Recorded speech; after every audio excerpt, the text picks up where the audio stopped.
Nos ancêtres occupent une place prépondérante dans notre vie. Nos ancêtres sont eux qui ont découvert la mère Père primordiale que les autres appellent Dieu. Sont eux qui l'ont découverte pour nous.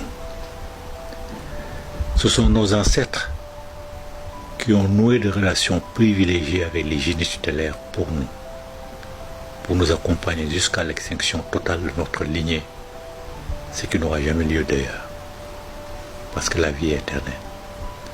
Ce sont nos ancêtres qui ont créé des égrégores pour nous. Ce sont nos ancêtres qui ont créé des sociétés secrètes pour nous.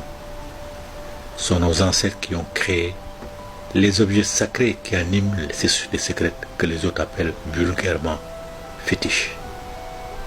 Nos ancêtres ont fait tout ça pour nous permettre de réaliser notre vie, pour nous permettre de vivre dans le bonheur, dans le bien-être social. Parce que la souffrance est interdite dans nos traditions. Personne ne naît pour souffrir. Nos ancêtres ont créé tout ça parce que dans le cadre de nos traditions, la réincarnation occupe une place importante. C'est la plus importante d'ailleurs des traditions, de la tradition. Parce que nos ancêtres doivent revenir dans le cadre de leur existence autant de fois qu'il est nécessaire jusqu'au bouclage total du cycle de réincarnation. Donc nos ancêtres veulent revenir dans de bonnes structures d'accueil. Voilà pourquoi ils ont créé ces sociétés secrètes pour nous accompagner. Ils ont noué des relations avec les génies tutélaires pour nous. Ils ont créé des égrégores pour nous. Parce que pour eux, la mère Père primordiale n'intervient jamais dans la vie de l'humanité, jamais.